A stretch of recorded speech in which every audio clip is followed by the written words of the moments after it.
안녕하세요. 유치부 친구들, 그리고 학부모님들과 선생님들 반갑습니다. 오늘은 룻기에 대해서 생각해 보고 은혜 나누는 시간을 갖도록 하겠습니다.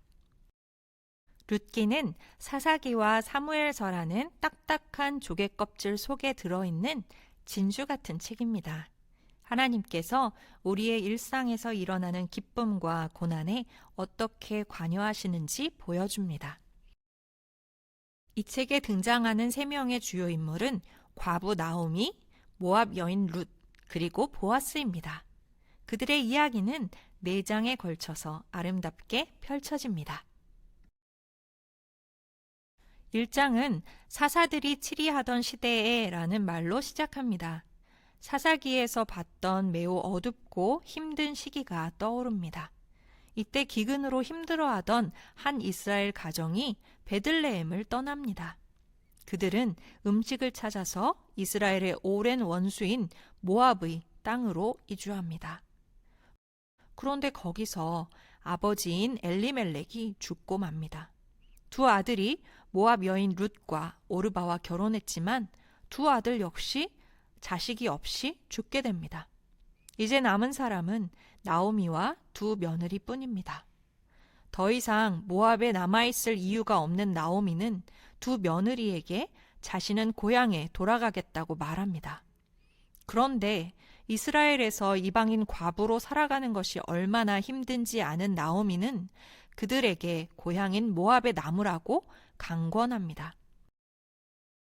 이에 오르바는 그렇게 하지만 룻은 놀랄만한 신실함을 보여줍니다. 결국 두 사람은 이스라엘로 돌아오고 1장은 나오미가 자기 이름을 마라, 쓰다라고 바꾸며 자신의 비극적인 운명을 슬퍼하는 것으로 끝이 납니다. 은세와 지호가 질문했는데요. 나오미 가족의 남자들은 왜 모두 죽음을 당했을까요? 그들이 이스라엘을 떠나서 이방 땅인 모압으로 갔기 때문에 벌을 받은 것일까요? 먼저 엘리멜렉과 아들들이 죽게 된 이유는 직접적으로 성경에 나와 있지 않아서 알 수 없습니다. 기근이나 자연적 재앙이 언제나 인간의 불순종과 죄 때문이라고 보기는 어렵습니다. 아브라함이 하나님 말씀에 순종해서 갈대아 우르를 떠나 가나안 땅으로 갔을 때 그 땅에 도착하자마자 기근이 들었습니다. 아브라함은 기근이 든 땅을 떠나서 애굽으로 내려갔지요. 성경은 이것에 대해서 아무런 비판도 하지 않습니다. 요셉 시대에 대흉년이 들었을 때 야곱은 70명의 가족들을 거느리고 애굽으로 내려갑니다. 그런데 하나님은 그들을 복주셔서 큰 민족을 이루게 하시지요. 따라서 이방인의 땅으로 가면 안 된다는 식의 생각은 주의를 해야 합니다. 우리는 세상에서 겪게 되는 비극의 원인을 알고 싶어 하죠. 기근과 흉년은 인간이 겪는 비극 중에 힘겹고 고통스러운 일이지만 하나님의 백성을 위해 하나님의 계획을 전진시키는 방법이 되기도 합니다. 앞서 말한 것처럼 아브라함과 야곱, 요셉의 이야기를 통해서 알 수 있습니다. 때로 하나님은 자신의 백성들에게 사망의 음침한 골짜기와 같은 시간을 허락하십니다. 그 상황 가운데서 하나님은 동행하시며 하나님의 계획을 친히 이루어 가십니다. 룻기 1장에서 반복적으로 쓰인 동사 돌아오다, 슈브의 의미는 무엇일까요? 나오미는 하나님께서 자기 백성을 돌보셔서 양식을 주셨다는 소식을 듣고 며느리들과 돌아오려고 일어납니다. 이 이야기의 서막에서 가장 중요한 주제입니다. 돌아오다, 슈브라는 동사가 룻기에만 15번이나 쓰였고 1장에만 12번이 나옵니다. 룻기에서 진짜 문제는 나오미가 남편과 두 아들을 잃었다는 것이 아니라 그럼에도 불구하고 나오미가 하나님은 선하고 의로우신 분이라고 믿을 수밖에 없다는 것입니다. 이것이 진짜 고통입니다.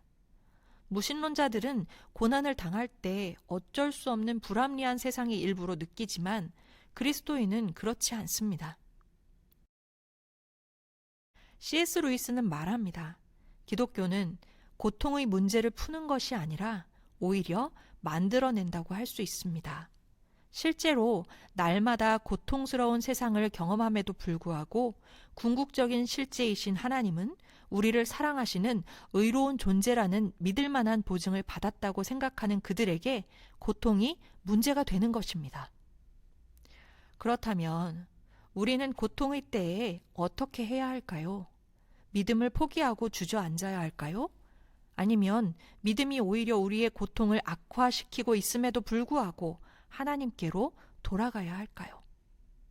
C.S. 루이스의 이야기를 조금 더 빌려보겠습니다.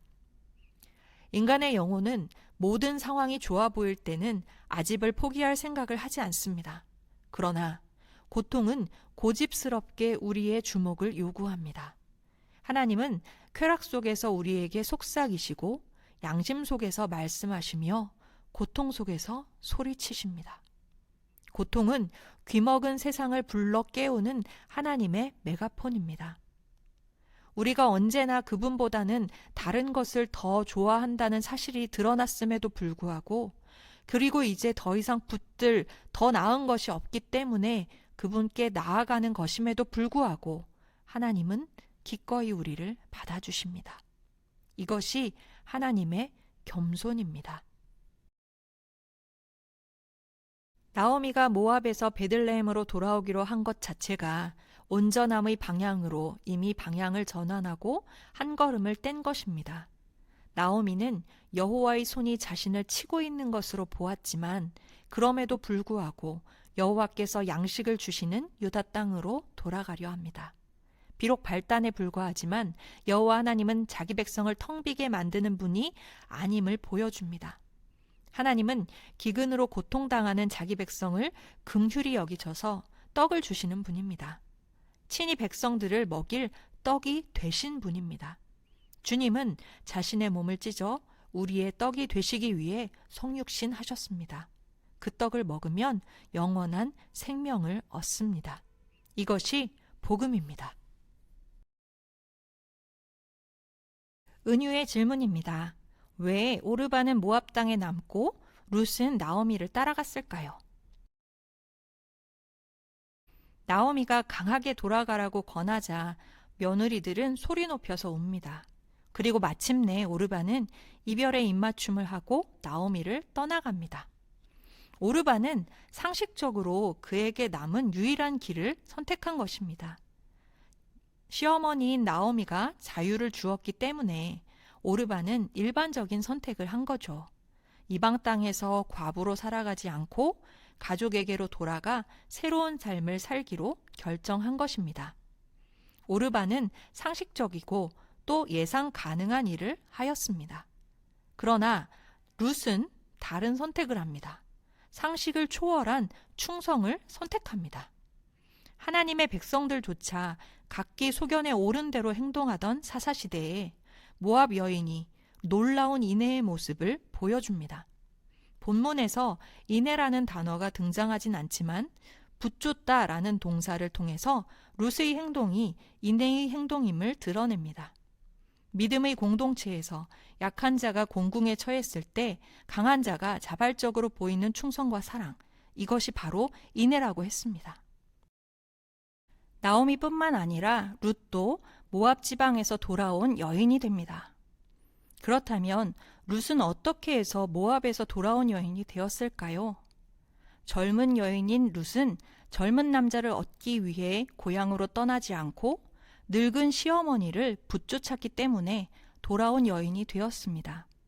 붙쫓다는 다바크라는 이 단어는 주로 하나님을 따르는 데 사용되고 인간에게 사용된 것은 8번 뿐입니다. 그런데 그 중에 4번이 룻기에 사용됩니다. 이 단어가 인간 관계에 쓰일 때에는 애정과 충성심을 가지고 결속한다는 것을 의미합니다. 주로 부부, 연인 사이에 사용되는데 그런 의미에서 보면 룻의 시어머니를 향한 애정과 충성심이 굉장했음을 볼 수 있습니다. 룻의 나오미를 향한 고백은 굉장히 충격적입니다. 성경 기자에 따르면 룻은 시어머니를 버리지 않기 위해서 자신의 부모와 고국을 버리는 선택을 합니다. 동기가 무엇인지 여호와에 대한 지식이 얼마나 되는지는 분명하지 않지만 룻은 자신의 가족과 친근한 삶의 환경 그리고 이전의 종교까지도 버리기로 자원한 것입니다. 이런 그녀의 선택은 모든 것을 여호와께 걸었던 아브라함을 떠올리게 만듭니다. 우리는 어떻습니까? 모압 여인 룻과 같은 충성심을 가지고 있나요? 주님의 제자답게 살고 있는지 생각해 보아야 합니다. 모든 것을 버리고 주님을 따르고 있는지, 그럼으로써 연약한 형제와 자매에게 인애의 태도를 보이고 있는지 말입니다. 1장의 마지막 부분에 나오미의 애가가 등장합니다. 그의 애가는 상실을 경험하고 부르짖는 탄식으로 단순한 신세 한탄이 아니라 여호와의 사랑에 대한 확신 가운데서 하나님을 바라보며 호소하는 기도였습니다. 나오미는 여호와의 치는 손으로 인해서 아직도 마음이 쓰고 힘들지만 애가를 부르며 하나님께 돌아온 것입니다. 그래도 여전히 희망은 오직 하나님께만 있기 때문입니다. 루터는 말합니다. 하나님은 믿는 자의 할렐루야보다 불신자의 저주를 더 즐겁게 들으신다. 하나님은 습관적인 거짓 경건과 위선의 말보다는 탄식하는 자의 정직한 절망과 절규를 들으시는 분이기 때문입니다. 우리 역시 깊은 상실을 경험하고 좌절 가운데 빠져 있을지라도 애가를 부르며 하나님께로 돌아가야 합니다. 아름다운 이야기인 룻기의 1장을 살펴보았습니다. 앞으로 2장, 3장, 4장도 함께 읽고 은혜를 나눌 수 있으면 좋겠습니다. 그럼 다음 영상에서 다시 만나겠습니다.